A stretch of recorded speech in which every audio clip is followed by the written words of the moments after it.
नमस्कार, आप देख रहे हैं प्रॉपर्टी प्लस। मैं हूं दीपक यादव। बजट का काउंटडाउन शुरू हो चुका है और इंडस्ट्री की उम्मीद इस बार के बजट से कुछ ज्यादा की है, क्योंकि जियोपॉलिटिकल हालात, शेयर मार्केट का प्रदर्शन, रुपए की गिरावट और जीडीपी के आंकड़ों को ध्यान में रखते हुए इकोनॉमी की ग्रोथ की गाड़ी को रफ्तार देने के लिए इस बार उम्मीद ज्यादा है। रियल एस्टेट सेक्टर, जिसके साथ 250 से ज्यादा इंडस्ट्री चलती है, वो पूरा सेक्टर आधारित है घर खरीदारों पर। ऐसे में घर खरीदारों की मांग क्या है, वो पेन पॉइंट्स क्या हैं जिन पर घर खरीदार वित्त मंत्री का ध्यान खींचने की कोशिश कर रहे हैं, लंबे समय से कोशिश कर रहे हैं। इंडस्ट्री एक्सपर्ट्स इस बार बजट में क्या उम्मीद कर रहे हैं, समझने की कोशिश करेंगे। आज के इस शो में हमारे साथ हैं सौरभ गर्ग, को फाउंडर हैं नोब्रोकर.com के, अभय उपाध्याय हैं प्रेसिडेंट एफपीसीई और सदस्य हैं सीएसई रेरा के, रवि सिन्हा हैं सीईओ हैं ट्रैक टू रियल्टी के और वरिष्ठ पत्रकार हैं। तो बहुत स्वागत करेंगे आपका रवि जी, अभय जी और सौरभ जी हमारे साथ जुड़ने के लिए। सौरभ जी, इंडस्ट्री की उम्मीदें तो बहुत हैं, आपके नजरिए से इस बार बजट से रियल एस्टेट की सबसे बड़ी उम्मीद क्या है? देखिए, मेरे को लगता है कि रियल एस्टेट ने पिछले 2-3 साल में काफी अच्छा करा है। और अगर ये मोमेंटम हमको कंटिन्यू करना है तो थोड़ा अफोर्डेबिलिटी की तरफ ध्यान देना काफी इंपॉर्टेंट है। We have to make sure कि प्राइसेस इतने ज्यादा ना बढ़ जाएं कि कंज्यूमर उन्हें अफोर्ड ही नहीं कर पाए। तो आई थिंक थोड़ा सा इसमें इम्पॉर्टेंट है कि हम देखें कि किस तरीके से हम लोग मेक श्योर कर सकते हैं कि कंस्ट्रक्शन कॉस्ट में थोड़ा, अगर जैसे कि अगर जीएसटी इतना हाई है कुछ कुछ आइटम्स पे, उसमें थोड़ा अगर रियायत मिले या फिर इंडस्ट्री स्टेटस मिले जिससे कि बोरोइंग कॉस्ट थोड़ी कम हो, तो एंड कंज्यूमर के लिए प्राइस थोड़ा बेटर हो सकता है। क्योंकि मुझे लगता है कि अगर प्राइस इस साल बहुत ज्यादा बढ़ा तो कंज्यूमर मार्केट से बाहर जा सकते हैं, अफोर्डेबिलिटी लिमिट के बाहर हो सकता है। और इसके अलावा जो मेरे को एक चीज दिखती है कि हमारे प्लेटफॉर्म पे भी बहुत ज्यादा डिमांड है अफोर्डेबल हाउसेस के लिए, 60 लाख 50-60 लाख के नीचे वाले हाउसेस के लिए, बट उनके लिए सप्लाई नहीं है। तो आई थिंक वो सप्लाई लानी बहुत इंपॉर्टेंट है। अब उसके लिए जो भी अफोर्डेबल हाउसिंग के लिए इंसेंटिवाइजेशन करना है, वो काफी एक इम्पॉर्टेंट पार्ट है। क्योंकि काफी लार्ज कस्टमर बेस है जो कि इस प्राइस लिमिट में खरीदना चाहता है, लेकिन उसमें नया डेवलपमेंट नहीं हो रहा है। ज्यादातर डेवलपर्स अब 1 करोड़ के ऊपर का डेवलपमेंट करने लगे हैं। एंड ये जो मिडिल क्लास या लोअर मिडिल क्लास कस्टमर है, इसके पास ऑप्शंस नहीं है। तो आई थिंक वहां पे ऑप्शंस खोलना बहुत जरूरी है। चाहे वो वापस सेक्शन 80 आईबीए लाने की जरूरत है कि डेवलपर को टैक्स प्रॉफिट में टैक्स रिबेट मिले। मुझे तो ये भी लगता है कि जो 45 लाख का लिमिट है अफोर्डेबल का, वो काफी चेंज करने की जरूरत है। क्योंकि अगर आप देखेंगे पिछले 10 साल में प्राइसेस तो 2 से 3 टाइम्स हो गए हैं अपनी सिटीज में, लेकिन ये 45 लाख का लिमिट इतने दिनों से सेम ही चल रहा है। तो उसे चेंज भी करने की जरूरत है जिससे कि अफोर्डेबल हाउसिंग को एक बूस्ट मिल सके। तो मेरे को लगता है कि ये काफी इंपॉर्टेंट है बाय सेल के नजरिए से। अबे सर, पूरा हाउसिंग सेक्टर घर खरीदारों के भरोसे चलता है, हालांकि चूना भी घर खरीदारों को सबसे अधिक लगा है। बीते 2 दशक में आप घर खरीदारों की ओर से पहले तो उम्मीदें वित्त मंत्री को भेजते थे, लेकिन शायद अब वो आपने बंद कर दी हैं। बताएंगे क्या वजह रही है कि आपने अब वित्त मंत्री को अपनी उम्मीदें ही भेजना बंद कर दिया? आप देखिए, ये एक रिवायत सी बन गई है कि जो रियल एस्टेट में बिल्डर आज जब उसको होम बायर्स की भी बात करनी होती है कि वो होम बायर्स का भला कैसे हो, जैसे अगर आप जानते होंगे सुप्रीम कोर्ट में मैटर चल रहा है एग्रीमेंट फॉर सेल को लेकर के, तो वहां पे भी बिल्डर बताता है कि एग्रीमेंट फॉर सेल में क्या पॉइंट डाला जाए जिससे कि होम बायर का फायदा हो, जो जो कि हम लोग को चुना वही लगाते हैं। उसी तरीके से रियल एस्टेट सेक्टर में भी हर बात आप देखेंगे जाके वो वित्त मंत्री जी को ये समझाते हैं कि आप ऐसा करिए तो होम बायर को फायदा हो, जिससे कि दूर दूर तक होम बायर का कोई फायदा होने का नहीं है। तो मैं देखा कि यहाँ पे हर जगह पे ना, मतलब ये इस तरह का एक माहौल बन गया है, तो कोई मतलब नहीं बन रहा था लिखने का। आपने मौका दिया है तो मैं 2-3 बातें आपको बताता हूँ कि जहां तक होम बायर की एक्सपेक्टेशन की बात है। लेकिन समस्या क्या है, मैं उस समस्या को हाईलाइट कर रहा हूँ कि आज आप देखिए कि जो भी प्रोजेक्ट एक घर खरीदार जब घर लेता है, वो प्रोजेक्ट डिले हो रहा है, तो क्या मेरे को या तो वो बिल्डर मेरे को उसके लिए कॉम्पनसेट करे इमीडिएटली जिस दिन से डिले हो, या फिर सरकार मेरे को कहे कि भाई तुम ईएमआई भी दे रहे हो और रेंट भी दे रहे हो, तो इसलिए तुमको चलो ईएमआई पे जो इंटरेस्ट पोर्शन है उसको मैं आपको टैक्स में कोई रिबेट दे देता हूँ। जुलाई 2023 में ले जा रहा हूँ। उस समय अमिताभ कांत कमेटी एक बनी थी जो स्टॉल्ड लेगेसी स्टॉल्ड प्रोजेक्ट को देख रही थी। उसके हिसाब से अगर आप देखेंगे 4,12,000 यूनिट उन्होंने अपने रिपोर्ट में कहा है कि स्ट्रेस्ड ड्वेलिंग यूनिट उस समय थे जिसका कॉस्ट था 4,08,000 4,08,000 करोड़। तो इतने यूनिट के 2023 से आज तक ये सारी 4 लाख यूनिट तो कंप्लीट नहीं हुए होंगे। तो क्यों नहीं उनके बायर को आइडेंटिफाई किया जाए, और वो लोग जो इतने साल से लेगेसी प्रोजेक्ट, मतलब आप सोचिए वो रेरा के आने के पहले की बात होगी, 2016 से ये आज तक अभी जो है 8 साल तो हो गए। अब उसके पहले का भी अगर प्रोजेक्ट है तो आप इमेजिन करिए कि उस होम बायर के ऊपर क्या बीतनी होगी। और आज हम लोग बार बार इसको लिखते रहे वित्त मंत्रालय को, वित्त मंत्री जी को, कि आप इसमें कुछ तो रिलीफ दें। और रिलीफ मैं तो ये भी कह रहा हूं कि आप खाली रिलीफ मत दीजिए, अगर आपका मन हो आप बिल्डर से वो रिकवर करिए।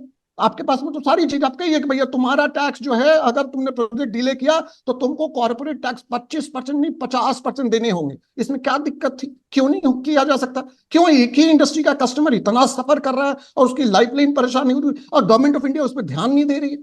आज होमबायर की हालत क्या हो रही है दीपक जी। और इससे ये जो जीडीपी का जो आज हम लोग 6.4 की बात करने लगे हैं, आपको नहीं लगता है कि इसमें ये जो मिडिल क्लास जो पूरा क्रश हो गया एकदम से, जो एक आदमी एक ही सैलरी तो उसको दो नहीं मिली, लेकिन उसका आउटगो जो है वो ईएमआई में भी लग गया, और उसके बाद वो रेंट भी दे रहा है, वो कितना परेशान होगा, किस तरीके से वो घर चला रहा होगा। इस पर इसको किसी को ध्यान देने की जरूरत है। रवि जी, रियल्टी सेक्टर की उम्मीदें बहुत सी हैं और सालों साल से कायम भी हैं। अभी जिन पेन पॉइंट पर ध्यान खींचा है अभय जी ने, उसको ध्यान में रखते हुए आपको क्या लगता है वित्त मंत्री का फोकस इस बार किधर रहेगा? पहली बात यह है कि आपके जो डिमांड्स हैं, मैं अपने आप को फाइनेंस मिनिस्टर के शूज में रखकर बात करता हूं, क्या मुझे आपके सेक्टर को कुछ देने की जरूरत है? एक तरफ आप फॉल्स नैरेटिव देते हैं, all is well, sales all time high है, हमारा एक बूमिंग बिजनेस है, तो एक वित्त मंत्री उस सेक्टर को क्यों नहीं देंगे जो सेक्टर स्ट्रगल कर रहा है? आप तो ये कहते हैं कि हमारे सेक्टर में रिकॉर्ड ग्रोथ हो रहा है, हमारा सेक्टर ऑल टाइम हाई पे है, तो ऐसे में हम आपके सेक्टर को कुछ क्यों दें? प्रॉब्लम यह है कि ये जो रियल एस्टेट सेक्टर है, ये अपनी आत्ममुग्धता से बाहर नहीं निकल रहा है। आपने सारे सोर्सेज ऑफ इंफॉर्मेशन को कंट्रोल कर लिया है। जो इंडस्ट्री के डाटा आप दे रहे हैं, और मेरे पास ये विश्वास करने की पूरी वजह है कि आपने जो भी डाटा इंडस्ट्री में दे रहे हैं वो सब गलत डाटा है। आप कहते हैं, एक कंसल्टेंसी फर्म की रिपोर्ट कहती है कि सेल्स 27% हाई हैं, दूसरी रिपोर्ट कहती है सेल्स 9% डाउन है। ये दोनों बातें सच कैसे हो सकती हैं? जब तक आप सच नहीं बोलेंगे, जब तक आप ग्राउंड रियलिटी को एक्सेप्ट नहीं करेंगे, तब तक फाइनेंस मिनिस्टर के पास भी आपको देने के लिए कुछ नहीं है। दूसरी बात, आप बायर के एंगल से देखिए, आपका बायर कौन है? आप कहते हैं एफोर्डेबल हाउसिंग की प्राइस कैप को हम 45 लाख से बढ़ाकर 90 लाख कर दें, 70 लाख कर दें। क्या उससे एक एवरेज बायर जो 45 लाख का घर नहीं खरीद पा रहा है, उसकी अफोर्डेबिलिटी बढ़ जाएगी? सबसे बड़ा सवाल यह है कि इंडिया का जो मिडिल क्लास है, जो डिमांड ड्राइवर हुआ करता था, वो आज श्रिंक हो रहा है, वेज ग्रोथ नहीं हो रहा है, अनएम्प्लॉयमेंट है। ऐसे में जरूरत है कि आप अफोर्डेबल हाउसिंग पर फोकस करें। लेकिन आपकी इंडस्ट्री रिपोर्ट कहती है कि हमारा लग्जरी का सेल 45% ऊपर चला गया है। ये एक्सेप्ट नहीं करते हैं कि आपका अफोर्डेबल का शेयर लगातार गिरता जा रहा है। प्रॉब्लम यह है, जब तक आप सच बोलना नहीं शुरू करेंगे, जब तक आप ग्राउंड रियलिटी को एक्सेप्ट नहीं करेंगे, जब तक आप ये नहीं मानेंगे कि आपके सेक्टर में प्रॉब्लम है और वो प्रॉब्लम बायर को ही फोकस करने से दूर होगा, तब तक मेरे ख्याल से किसी भी बजट में ऐसा लगता है पिछले कुछ सालों से ये कॉपी पेस्ट डिमांड चला आ रहा है। बिल्कुल सर, आपका पॉइंट बिल्कुल दुरुस्त है, लेकिन अगर बिल्डर के नजरिए से देखें तो वो उधर ही फोकस करेंगे जिधर सबसे अधिक मार्जिन होगा। बिल्डर क्या, कोई भी बिजनेसमैन वही करेगा। सरकार की ओर से क्यों ऐसा माहौल नहीं बन पा रहा है कि निजी डेवलपर्स की भागीदारी सस्ते घरों की ओर बढ़ती हुई दिखे? दीपक, एक बात मैं ऐड कर दूं, देखिए एक बात ऐड कर दूं, कोई भी बिजनेस हो वो प्रॉफिट के लिए होता है, वो फॉर प्रॉफिट होता है। प्रॉब्लम यह है कि जब आप बिजनेस में एक टॉप ऑफ द पिरामिड खेलने लगते हैं, तो होता क्या है कि आपका मार्केट लगातार श्रिंक होता चला जाता है, और अक्रॉस द वर्ल्ड ये देखा गया है कि उसमें फिर डिमांड साइकिल आपका एक सर्टेन लेवल पर जाकर प्लेटो पॉइंट पर जाता है, और वहीं से इंडस्ट्री के डाउनफॉल की भी शुरुआत होती है। सौरभ जी, आपके पास आएंगे। रवि जी ने अहम बात कही है, डेटा ट्रांसपेरेंसी के मामले में रियल्टी सेक्टर बहुत पीछे है। भले ही रेरा में क्वार्टर रिपोर्ट देनी होती है, लेकिन बिल्डर इसे भी गंभीरता से नहीं लेते हैं। हाल में रेरा ने करीब 2000 प्रोजेक्ट को महारेरा ने करीब 2000 प्रोजेक्ट को सस्पेंड कर दिया है। तो डेटा अवेलेबिलिटी और ट्रांसपेरेंसी के लिए बजट में ऐसे क्या ऐलान की आप उम्मीद कर रहे हैं जो होना ही चाहिए? ठीक है, ऐसा नहीं है कि डेटा बिल्कुल ही अवेलेबल नहीं है। फॉर एग्जाम्पल, जितना भी लॉन्च डेटा है वो सब रेरा पे अवेलेबल है, तो आपको मालूम है कि कौन से मंथ में क्या लॉन्च हो रहा है, कितनी यूनिट्स लॉन्च हो रही हैं, वो सारा डेटा अवेलेबल है। और अभी तो बहुत सारे real estate developers listed developers हैं, तो उनकी क्वार्टरली रिपोर्ट भी अवेलेबल है। तो अगर उसे भी कंसोलिडेट करें तो काफी हद तक आपको इंडिकेशन मिलेगा कि सेक्टर किस तरफ जा रहा है। तो मैं ऐसा नहीं बोलूंगा कि एकदम ही डेटा अवेलेबल नहीं है। और जैसे कि हमारा प्लेटफॉर्म ऑल्दो अगेन कि शायद वो 10-15% ऑफ द मार्केट को रिप्रेजेंट करता है, बट वहां से भी इंडिकेटर मिलता है बिल्कुल। कि किस तरफ मार्केट का रुझान किस तरफ है। तो आई थिंक डेटा उस तरीके से है, but we can try and bring more data कि सारे डेवलपर्स को शायद रिपोर्ट करना चाहिए, चाहे वो लिस्टेड है अनलिस्टेड हैं, कि कितना सेल हुआ है उनका लास्ट क्वार्टर में। एंड वो सारा कंसोलिडेट करके रेरा की वेबसाइट पे आ सकता है, जिससे कि आइडिया मिले कि क्या हो रहा है। बट जिस तरह का मैं देख रहा हूँ कि इतना ज्यादा अभी कंसोलिडेशन हो गया है कि अगर हम लिस्टेड डेवलपर्स का डेटा ही इंटीग्रेट करें, उससे हमें काफी ज्यादा आइडिया मिल जाता है कि क्या हो रहा है। एंड सिटी वाइज भी वो डेटा मिल जाता है कि कैसा चल रहा है। अभय जी, रियल एस्टेट में अनफेयर प्रैक्टिस नहीं रुक रही है। रेरा की ओर से बहुत सारे प्रयास हो रहे हैं, लेकिन इस पर लगाम नहीं लग रही है। पारदर्शिता की कमी है। अनफेयर प्रैक्टिस को बंद करने के लिए बजट में क्या ऐलान किए जा सकते हैं? हालांकि बजट ऐलान में अनफेयर प्रैक्टिस को रोका जाए, ये तो थोड़ा विचित्र होगा, लेकिन फिर भी क्या ऐसे ऐलान हो, क्या ऐसा प्रयास हो कि अनफेयर प्रैक्टिस रुके? स्टक प्रोजेक्ट को लेकर क्या कदम उठाने की जरूरत है? घर खरीदारों की मूल समस्या को दूर करने के लिए वास्तविक रूप से वित्त मंत्री का फोकस किधर खींचना चाहेंगे आप? पहला तो न्यू रिजीम जो अब आ गया है, देखिए उसमें अब किसी तरह का कोई डिडक्शन नहीं मिल रहा है। चाहे आप हम लोग को जो कैपिटल जो प्रिंसिपल रीपेमेंट का 50,000 का था, भले वो 80C में 1.5 लाख में कैप होता था, बट वो भी चला गया उसमें, बिकॉज न्यू रिजीम में आपको नहीं मिल रहा है। प्लस 2 लाख का जो डिडक्शन इंटरेस्ट का पेमेंट का मिलता था 5 साल के ऊपर में स्प्रेड करके, वो भी आपको 24B में, वो भी अब न्यू रिजीम में कुछ नहीं मिल रहा है। ठीक कोविड के बाद अगर आपको याद हो कि स्टील और सीमेंट के दाम बहुत ज्यादा बढ़ गए थे, तो उस समय ये बात आई थी कि अनअफोर्डेबल हो गया है और इसलिए हम लोग को टाइम दिया जाए, जब तक ये कूल ऑफ नहीं होगा हम लोग प्रोजेक्ट कंप्लीट ही नहीं कर सके, कॉस्ट इतना बढ़ गया। और उसके बाद से ये दोनों मेजर कंपोनेंट हैं इंडस्ट्री के, और इतने ज्यादा इसके दाम नीचे चले गए, जो कि आज भी कोविड का पीक पीरियड पे हम स्टील में और सीमेंट में नहीं पहुंच पाए हैं। लेकिन खुद जो पैनलिस्ट यहाँ पे बता रहे हैं कि लास्ट 3 सालों में रियल एस्टेट प्रोजेक्ट के दाम बढ़ते चले गए और आज 1 करोड़ के नीचे कोई प्रोजेक्ट नहीं हो रहा है। मेरा कहना यह है, रवि सिन्हा जी ने ये बात उठाई कि भाई हम लोग टॉप ऑफ द पिरामिड में काम कर रहे हैं, तो यहीं पे तो सरकार की इंटरफेरेंस की जरूरत है ना। जब आप ये देख रहे हैं कि चीजें ना अनअफोर्डेबल हो रही हैं, आप अनाप शनाप प्रॉफिट बना रहे हैं, रोटी कपड़ा और मकान लोगों की बेसिक जरूरतें हैं, तो आपको अफोर्डेबल हाउसिंग में आपने क्या कैप किया? आपने कह दिया कि 45 लाख रुपए का तुम घर बेचो। आपने ये कुछ नहीं कहा कि उस 45 लाख रुपए में देखो भाई तुम्हारा प्रॉफिट मार्जिन जो है 8% तुम्हारा या 10% बोरोइंग कॉस्ट है, 5% तुम उसमें और जोड़ लो, तुम्हारा 10 और 5 15% से ज्यादा का नेट प्रॉफिट मार्जिन उसमें नहीं होना चाहिए, तब आप अफोर्डेबल बनाते। गवर्नमेंट की जो अफोर्डेबल पॉलिसी के नाम पे जो प्रोजेक्ट लॉन्च हुए वो भी डिले हुए, नंबर 1। और नंबर 2, और उसमें इन्होंने क्या किया, 45 लाख के छोटे छोटे 3 यूनिट बना के एक फ्लोर में, और तीनों एक बड़े लोगों ने खरीद लिया और उसको अंदर से ज्वाइन कर लिया। तो अल्टीमेटली वो पर्पस भी सॉल्व नहीं हुआ। वो अफोर्डेबल हाउसिंग के नाम पे कोई अफोर्डेबल जो लोअर मिडिल क्लास का आदमी वो खरीद ही नहीं पाया।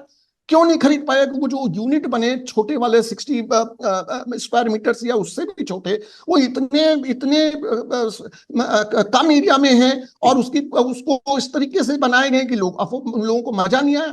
और इसकी वजह से क्या कि बड़े लोगों ने 3 फ्लैट को ज्वाइन कर लिया तो उनका बड़ा एक यूनिट बन गया। तो आज सरकार का तो रोल यहाँ पे है ना, जब आप ये देख रहे हैं कि भाई लोअर मिडिल क्लास में सेल कम हो रही है, तो किस तरह से उसको अफोर्डेबल बनाया जाए। आज सीमेंट के दाम कम हो गए, आज स्टील के दाम कम हो गए, लेकिन आपका जो कॉस्ट है वो बढ़ते ही जा रहा है, उस पर कोई कैप नहीं लग पा रही। तो चर्चा के दौरान वक्त है एक बहुत ही छोटे से ब्रेक का। ब्रेक के बाद लौटेंगे और बजट में घर खरीदारों को और क्या कुछ चाहिए, क्या कुछ डिमांड बनती हुई दिख रही है घर खरीदारों की ओर से, इसे समझने की कोशिश करेंगे बहुत ही छोटे से ब्रेक के बाद।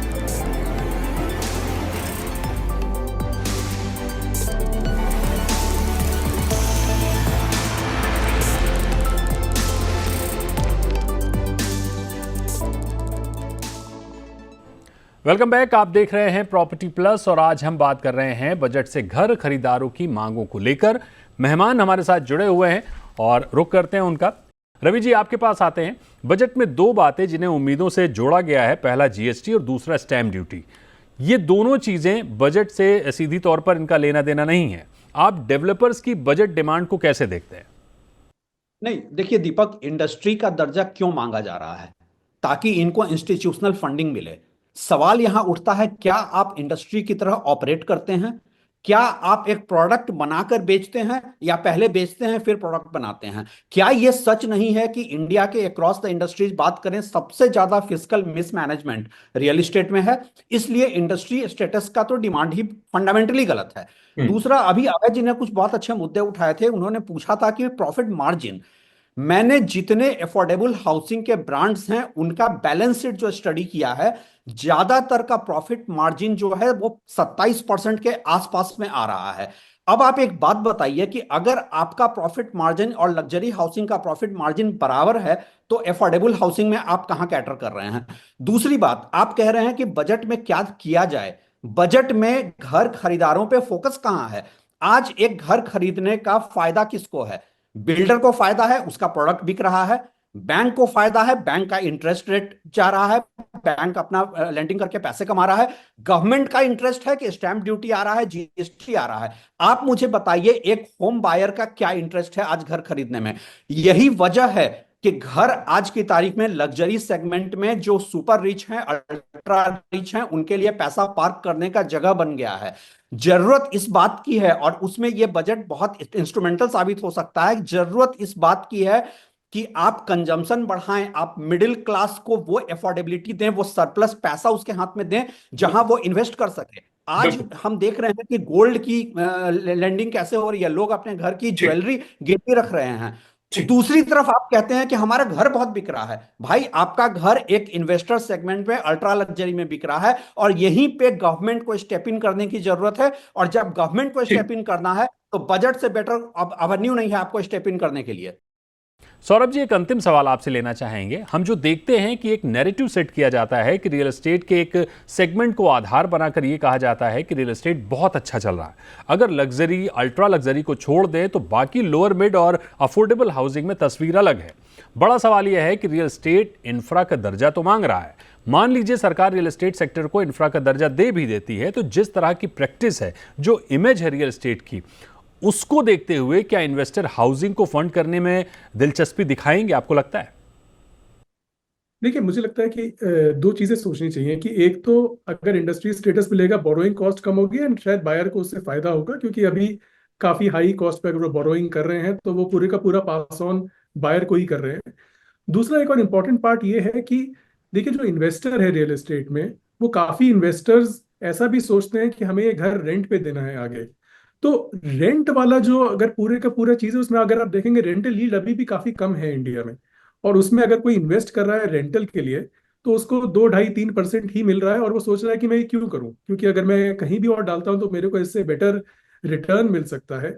तो इसमें जो जो इस तरह के इन्वेस्टर्स है जो रेंट के लिए घर खरीद रहे हैं, उनको इंसेंटिवाइज करने की जरूरत है। चाहे वो है कि आप सेकेंड हाउस के इन्वेस्टमेंट पे कोई टैक्स इंसेंटिव दे, जैसे कि जो पहले एग्जिस्ट करता था कि आपको लोन में बेनिफिट मिलता था अगर आपने सेकेंड हाउस लिया है, या फिर अगर आपकी रेंटल इनकम है उस पर कोई टैक्स इंसेंटिव दे। क्योंकि अगर आप देखेंगे तो अभी भी बहुत शॉर्टफॉल है रेंटल हाउसिंग की हमारी मेट्रो सिटीज में, और हमें वो जो शॉर्टफॉल है उसे उसे जो है हमें कवर करने की जरूरत है।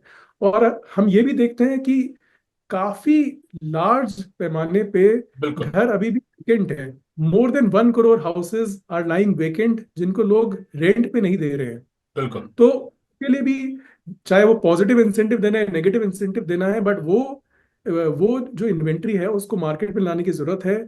मॉडल टेनेंसी एक्ट जो कि सेंट्रल गवर्नमेंट ने पास कर दिया है, स्टेट गवर्नमेंट्स को इम्प्लीमेंट करने की जरूरत है, जिससे कि जो होम ओनर है वो फ्रीली घर दे सके बिना किसी दबाव के सोचे कि मेरा घर कहीं पे चला जाएगा। तो आई थिंक ये सब भी काफी इंपॉर्टेंट पार्ट है इस पूरे समीकरण के, जिससे कि रेंटल हाउसिंग कैन इम्प्रूव। जाहिर तौर पर तमाम उम्मीदें हैं वित्त मंत्री से। बिल्डर, घर खरीदार, इंडस्ट्री एक्सपर्ट्स अपना अपना नजरिया पेश कर रहे हैं। इसमें कोई दो राय नहीं है कि देश के रियल एस्टेट में बीते एक दशक में एक बड़ा बदलाव देखने को मिला है। एक्सपर्ट बुलिश हैं। अगर वित्त मंत्री बजट में इस सेक्टर की उम्मीदों पर फोकस करती हैं तो आगे की तस्वीर और बेहतर हो सकती है। लेकिन सिर्फ रियल एस्टेट की ग्रोथ पर फोकस करने से काम नहीं चलेगा। इसे और साफ सुथरा, पारदर्शी बनाने की ओर फोकस करने की जरूरत है। घर खरीदारों के असली पेन पॉइंट को ध्यान में रखने की जरूरत है। हालांकि रियल एस्टेट स्टेट मैटर है, राज्यों का मैटर है, इसमें केंद्र की दखलंदाजी कम है, लिहाजा बजट में रियल एस्टेट को क्या मिलता है ये देखने वाली बात होगी। सौरभ जी, अभय जी और रवि जी, आपको बहुत शुक्रिया हमारे साथ जुड़ने के लिए। आज प्रॉपर्टी प्लस में इतना ही। आप बने रहिए जी बिजनेस के साथ। नमस्कार।